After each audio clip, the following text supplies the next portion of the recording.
Hello everyone, this is My Life Wire, and today I want to talk about the Tamron 17 to 70mm f2.8 lens for Sony E Mount system. So I think it is a great release. It's a beautiful, beautiful lens, beyond our expectations. Because at first, when it was rumored to come out, it was like it is said to be a 17 to 70 f2.8 to f4 or f5.6. I don't remember. It was a variable aperture lens, but turned out it is a constant aperture f2.8, way to surprise us. And also it has a VC, so lens stabilization. So that's gonna be great, especially for those who use like a Sony A6300, which doesn't have in-body stabilization, so you can benefit from the lens stabilization greatly. Especially at the 70mm, it's really long and really, at 70mm, it's a full frame equivalent of 105mm. If you don't have any image stabilization either in lens or camera, it's gonna be very shaky. It's gonna be just completely unusable when you are shooting video. So I think it's a great decision adding the VC in there. The size and weight is very similar to the Tamron full frame 28 to 75mm lens, about 500 grams. And the size and length, I just checked the specs, is very similar. So you can expect something like this size. Actually, let me just mount this on the A6200 so you can see how it looks. Actually, I think it might be a little bit large for the Sony APS-C lineup. The body size, and the Sony APS-C lineup body size is really tiny and cute, and then you add this lens on here, it just looks very big and a little bit absurd. But it's not awfully heavy, that's a good thing. You can definitely still carry this around with you every day, anywhere you go. It's definitely not heavy, but I just want to mention that how big it looks. It just comes out so much. It kind of reminds me of the Sony 18 to 105 f4 lens. That is also a fantastic lens, but the lens is very long, probably smaller than this.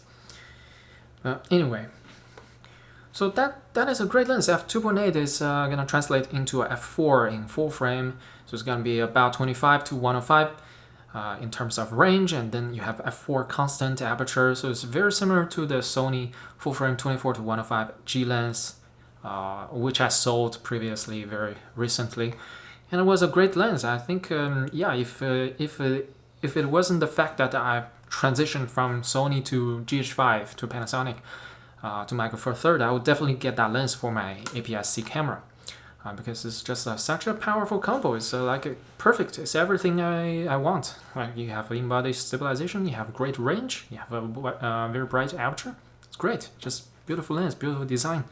So I'm very happy about the release, even though I'm not gonna get it because I'm slowly fading out of the Sony APS-C lineup. I'm not using Sony APS-C unless, someday, out of blue, maybe they will release a camera that shoots 4K 60p, the in-body stabilization plus flip screen plus what else do they have to add to convince me to get a new Sony APS-C camera? Great 1080p image quality.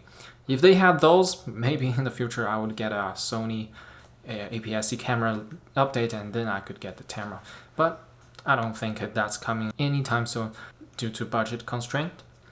Anyway, speaking of the budget, I think this Tamron new lens is gonna be a very budget-friendly lens as well. It's gonna cost only, let me see, $800 only. This is a great deal and such an affordable price. The Tamron is doing a great job coming up with all those affordable lenses that has such great quality. And I'm very happy for all the Sony shooters out there. And I know that a lot of Sony shooters are APS-C users.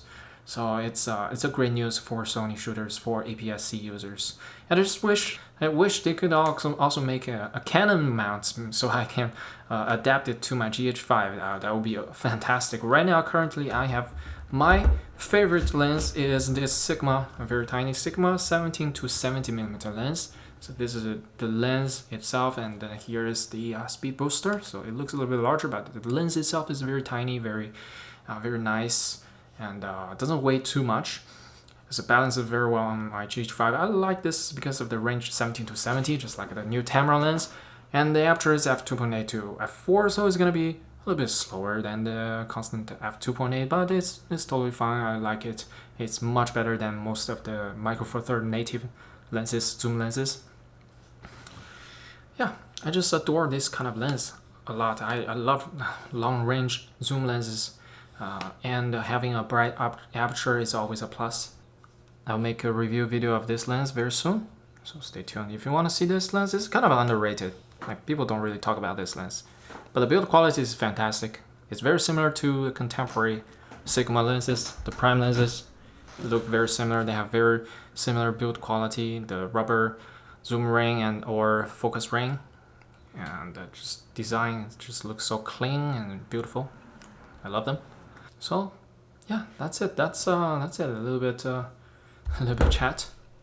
Yeah, I could definitely see myself using that kind of a this Tamron lens. Great release. Definitely a buy. Even though I haven't used it, tried it. Just on paper, it's just a perfect lens.